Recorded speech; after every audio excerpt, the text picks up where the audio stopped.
ভাই সাথী মোর কত না পুর নেই বলে যাওয়া কোনোই কারণ, মোর মন তবু দেব না তো দুঃখ, মোর মন তবু। হয়েছে এতটা আমি সিঙ্গারও না, আমি ভালো করে গান গাইতে পারবো না, ভাঙা রেডিও দিয়ে অত ভালো করে গান গাইতেও লাগবে না। তো hey guys, welcome back to my channel. তো গাইজ দেখতে পাচ্ছ বিয়ের পর ফার্স্ট টাইম আমি এতগুলা দাদাভাইকে একসাথে আমি রাখি পড়াচ্ছি। তো আমার রাখি পড়াতে একটু লেটে হয়ে গেল, যেহেতু সবাই কাজে গেছিলো, সবাই সন্ধ্যাবেলা চলে আসছে। তো সন্ধ্যাবেলা একসাথে সবাইকে পড়িয়ে দিয়েছি, এক এক করে পড়াচ্ছে, সন্ধ্যাবেলা একসাথে পড়াই ভালো।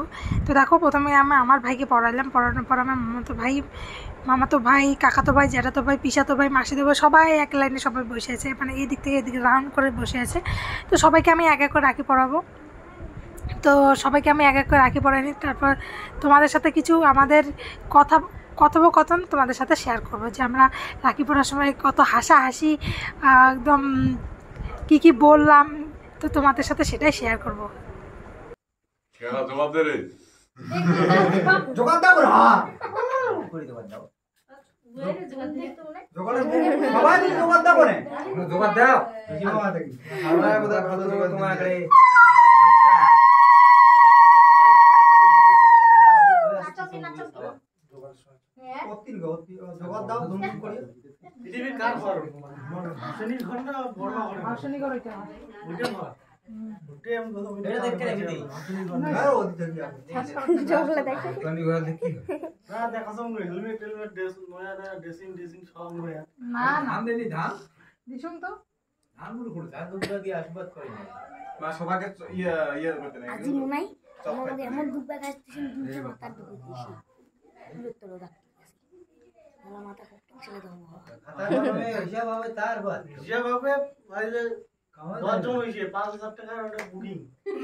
তো শুনতে পেলে আমরা অনেক কিছু কথোপকথন করলাম। তো আগে অনেক কিছু কথোপকথন হয়েছিল প্রথমত।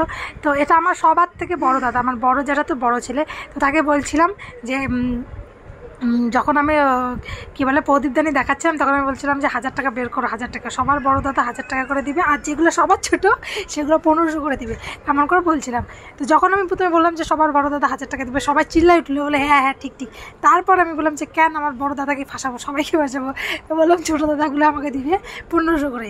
তো দেখো এখানটা আমি দাদাকে রাখি পরে লাড্ডু খাওয়াই দিলাম।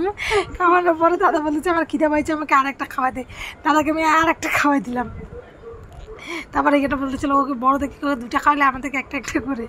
তো ঠিক আছে, আমি সবাইকে খাওয়াইলাম, রাখি পড়ালাম, আশীর্বাদ করলাম। এখন আমি সবাইকে একসাথে প্রণাম করে নিলাম। তো প্রণাম করে তারপর আমাকে কে কী গিফট দিল, কত টাকা পেলাম, পরে ভিডিওতে জানাবো।